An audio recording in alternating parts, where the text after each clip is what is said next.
माइतीघरको एउटा लेनमा भेला हुन थाल्छन्। आन्दोलनका एक अभियन्ता अमित खनालले करिब 9 बजे माइतीघरमा 20-30 युवालाई माइकिङ गरेको देख्न सकिन्छ। यति बेलासम्म भिड सानो थियो। कोही स्कुल कलेजकै पोशाकमा थिए, कोहीले किताब कपी बोकेका थिए र कोहीसँग प्ले कार्ड थियो। तर बिस्तारै यो माइतीघर चोकमा तीनतिरबाटै हजारौंको संख्यामा जेन्जी युवाहरू भेला हुन थाल्छन् र करिब 9:30 बजे भिड पाक्लो भइसक्छ र अर्की अभियन्ता रक्षा बमले भिडलाई आज के गर्ने र के नगर्ने भनेर जानकारी दिन थाल्छिन्। आज हामी रुख बिरुवा भाँच्दैनौ, आज हामी सार्वजनिक सम्पत्ति नष्ट गर्दैनौ, आज हामी हो हल्ला तोडफोड आगजनी गर्दैनौ, हामी फोहोर गर्दैनौ, हामी द्वन्द्व र आक्रमण गर्दैनौ, शान्तिपूर्ण तरिकाले आवाज उठाउँछौ, हामी धम्की र गाली गलौज गर्दैनौ, सभ्य र जिम्मेवार व्यवहार गर्छौ, हामी राजनैतिक दलको एजेन्डा बोकेर आउँदैनौ, नागरिक अधिकार र स्वतन्त्रताको पक्षमा उभिन्छौ। यो भिडियोमा हामी नेपालका सुदन गुरुङ पनि देखिन्छन्।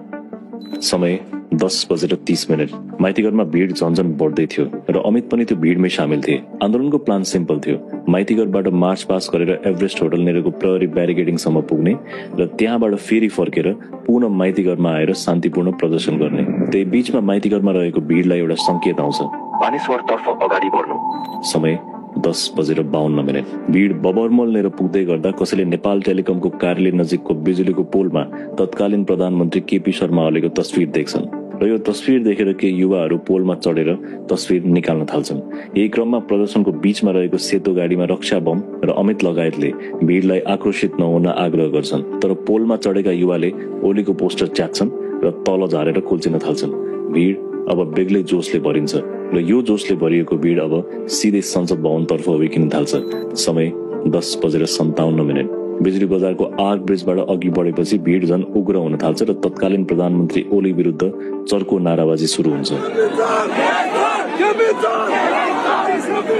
भिडमा अमित लगायत केही व्यक्तिहरूले यहाँभन्दा पर नजाउँ भन्दै हातले लाइन बनाएर भिडलाई रोक्न खोज्छन्, तर जोशले भरिएको ठूलो समूह अगाडि बढ्छ र भिड अब एभरेस्ट होटल अगाडिको प्रहरी ब्यारिकेडिङ लिएर आइपुग्छ।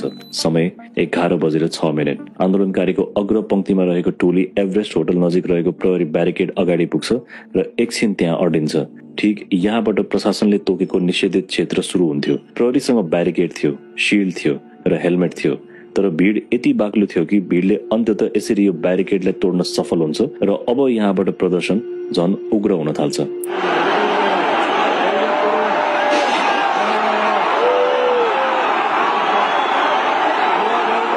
समय 11:35। आन्दोलनकारीले ब्यारिकेड तोडेपछि पुलिसले अब भिडलाई रोक्न पानीको फोहरा फाल्न थाल्छ, तर भिड ज्यादै भएकोले त्यति प्रभावकारी हुँदैन। तनाव बढ्ने संकेत देखेपछि अमित लगायत जेन्जी अगुवाहरूले स्कुल कलेज पढ्ने बच्चाहरूले घर फर्किन भन्दै सम्झाउन थाल्छन्। अनि त्यो ब्यारिकेडलाई चाहिँ तोड्न खोजियो। अनि हामीलाई चाहिँ त्यहाँ के फिल भयो भने म योजन रक्षा हामी हैन लगायतलाई चाहिँ के फिल भयो भने अब यहाँ चाहिँ अब असुर ग्यास पानीको फोहरा त त्यो फिक्स हुनेवाला छ भनेर चाहिँ हामी त्यो छोटा हात्तीमा थियौँ, त्यहाँबाट झर्यौँ र त्यो 5, 6, 7, 8 मा पढ्ने भाइ बहिनीहरूलाई सुरुमा त उनीहरूलाई त बिचरा केही पनि थाहा छैन, उनीहरूलाई घर पठाउनु पर्छ भनेर चाहिँ हामी त्यतातिर लाग्यौँ। यता पुलिसको तयारी हेर्दा यस्तो लाग्दै थियो कि उनीहरूले यो आन्दोलनलाई अन्डर एस्टिमेट गरेका थिए र यत्रो संख्यामा भिड आउँछ भन्ने अपेक्षा नै गरेका थिएनन्। खैर अब यो भिड सिधै बानेश्वर चोकतर्फ अगाडि बढ्न थाल्छ।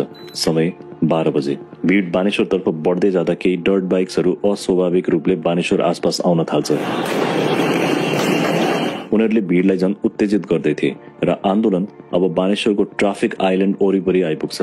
तर यति मात्र होइन, एउटा भिड यता उत्तरपट्टिको रोडबाट पनि आउँछ जहाँ संसद भवनको पानी ट्याङ्की छ र अर्को भिड यता तिनकुनेबाट बानेश्वरतिर आउँछ र यो भिडलाई रोक्न यातायात कार्यालयको बिल्डिङबाट प्रहरीले अश्रु ग्यास समेत फाल्छ र यता शङ्खमूल साइडबाट पनि केही भिड बानेश्वर आइपुग्छ।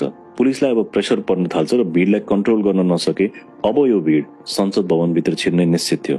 त्यसैले पुलिसले अब यहाँबाट अन्धाधुन्ध अश्रु ग्यास प्रहार गर्न थाल्छ। समय 12:06। जेन्जी युवाहरूले संसद भवनलाई बाहिरबाट घेर्न थाल्छन् र अधिकांश युवाहरू अब सिधै संसद भवन अगाडि आइपुग्छन्। माहौल एकदमै अशान्त हुँदै थियो। केही युवाहरू संसद भवन नेरको गेटमा रहेको भवन चढ्न खोज्दै थिए। त्यही बेला यता माथि पानी ट्याङ्की एरिया आसपास पनि अश्रु ग्यास प्रहार हुन थाल्छ। अमितले यो सब नजिकैबाट निहालिरहेका हुन्छन् र आफ्ना साथीभाइहरूले सम्पर्क गर्न उनले आफ्नो फोन चेक गर्छन्, तर फोनमा सिग्नल थिएन। वरिपरि बुझ्दा कसैको पनि सिग्नल आइरहेको थिएन। यस्तो लाग्दै थियो कि त्यो ठाउँमा सञ्चार अवरुद्ध गर्नलाई नेटवर्क जाम गरिएको थियो। अमितकै अगाडि पुलिसले लाठीचार्ज र माइकिङ गरेर स्थिति नियन्त्रणमा लिन खोज्दै थियो, तर संसद भवनको अगाडि भिडलाई सम्हाल्न गाह्रो भइसकेको थियो। समय 12:30। बानेश्वर आसपासको क्षेत्रमा बेलुका 10 बजेसम्मको लागि कर्फ्यू आदेश जारी हुन्छ, तर त्यो भिडले कर्फ्यू बारे जानकारी नै पाएको हुँदैन र प्रदर्शन झन ठूलो हुँदै जान्छ। समय 12:55। संसद भवनको यो पश्चिमपट्टिको पर्खाललाई प्रदर्शनकारीले भत्काउन थाल्छन् र केही युवाहरू संसद भवनको दक्षिण पश्चिममा रहेको पुलिस पोस्टमा चढ्छन् र एकाएक पहिलोपल्ट संसद भवनको परिसर भित्रबाट हवाई फायरको आवाज सुनिन्छ। समय 1:22। संसद भवनको पर्खालमा ठूलो पुवाल पर्छ र अब प्रदर्शनकारीहरू संसद भवन भित्र छिर्न थाल्छन् र ठीक यही बेलाबाट केपी ओली सरकारको निर्देशनमा मृत्युको ताण्डव सुरु हुन्छ। संसद भवन भित्र नेपाल पुलिसको स्पेशल टास्क फोर्सले इन्सास र एसएलआर जस्तो राइफल प्रयोग गरेर अन्धाधुन्द फायरिङ सुरु गर्छ। यही बेला दैलेखका प्रकाश बोहरा संसद भवनको दक्षिणपट्टिको वाल अगाडि प्रदर्शन गरिरहेका हुन्छन्। त्यही बीच उनको देब्रे खुट्टामा गोली लाग्छ र यो अस्त व्यस्तताको बीच उनलाई अस्पताल पुर्याउने हुँदा उनको यो रगतले लतपतिएको जुत्ता संसद भवन अगाडि नै छोड्छ र यसरी जन्म हुन्छ जेनजी विद्रोहको प्रतीकको रूपमा यो आइकनिक जुत्ताको। तर प्रहरी यतिमै रोकिँदैन। संसद भवन गेट अगाडिबाटै ठाडो गोली लागेर कयौं युवाहरू तत्कालै ढल्छन् र ती ढलेका युवाहरूलाई तुरुन्तै यहाँ रहेको सिभिल हस्पिटल लगिन्छ। समय 1:30 बजे। संसद भवनको गेट अगाडिका प्रहरीले आन्दोलनकारीले हात उठाएर अगाडि आउन निर्देशन दिन्छन् र जब उनीहरू गेट अगाडि आइपुग्छन् प्रहरीले उनीहरूलाई ताकेर गोली बर्साउँछ। यही घटनाको अर्को एंगल यस्तो देखिन्छ।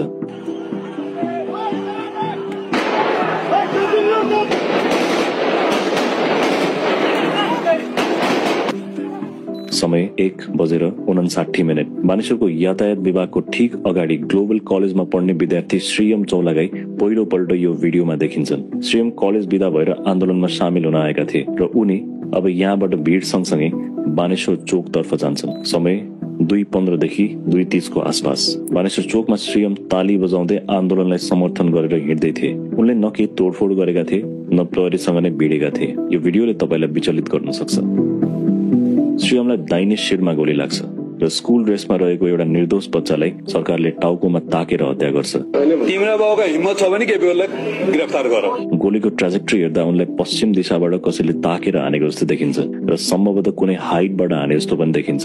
र भिडियोमै हेर्ने हो भने यहाँ श्रीयमको अगाडि केही व्यक्तिहरूले आफ्नो कान थुनेको र त्रसित भएको देख्दा गोली यतैतिरको एंगलबाट हानिएको हो जस्तो देखिन्छ। तर यो विषयमा अरू भिडियोज र नयाँ छानबिन हुँदै जाँदा सत्य तथ्य अवश्य निस्केला र गोली एक्ज्याक्टली कसले चलाएको हो भन्ने कुरा पनि थाहा होला। श्रीयम बाटोमा ढल्छन् र उनलाई हस्पिटल पुर्याइन्छ, तर त्यति बेलासम्म उनको निधन भइसक्छ। तर सरकारको आतंकवाद यतिमै रोकिँदैन। केही आन्दोलनकारीहरू आफ्नो ज्यान जोगाउन सिभिल हस्पिटल छिर्न थाल्छन्, तर पुलिसले हस्पिटल भित्रै उनीहरूलाई खेदाएर लाठीचार्ज, अश्रु ग्यास र गोली समेत प्रहार गर्छ। We have crossed their limits. Civil hospital भित्र उपचार गरिरहेको ठाउँमा बिरामी ट्रान्सफर गरिरहेको बेलामा ढोकामा आएर गोली हाने यिनीहरूले है। अब यो government, this government has failed. हेर्दा यस्तो लाग्दै थियो सरकार र प्रशासनलाई शैतान चढेको थियो र उसले मानवता के हो बिर्सिसकेको थियो। पुलिस अब अनियन्त्रित तरिकाले अन्धाधुन्द गोली हान्न थाल्छ र त्यसको लागि उनीहरूले यो ठाउँ चुज गर्छन्। संसद भवनको यो पुलिस पोस्टको हाइट जहाँबाट पुरै बानेश्वर एरिया देखिन्छ। बानेश्वर अगाडि रहेको स्ट्यान्डर्ड चार्टर बैंक नेटबाट खिचिएको भिडियोमा पनि यो कुरा प्रष्ट देखिन्छ कि कसरी पुलिसले त्यो चौकीबाट गोली बर्साउँदै थियो। केही आन्दोलनकारीहरू फुटपाथलाई कभर बनाएर गोलीबाट बच्दै थिए, तर यत्रो जोखिम हुँदा पनि पुलिसले गोली बर्साउन रोक्दैन।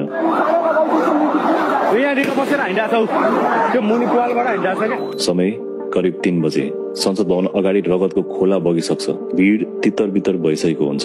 सयौं घाइतेहरूलाई नजिकको सिभिल हस्पिटल त लगिन्छ, तर हस्पिटलले थेग्ने अवस्था थिएन।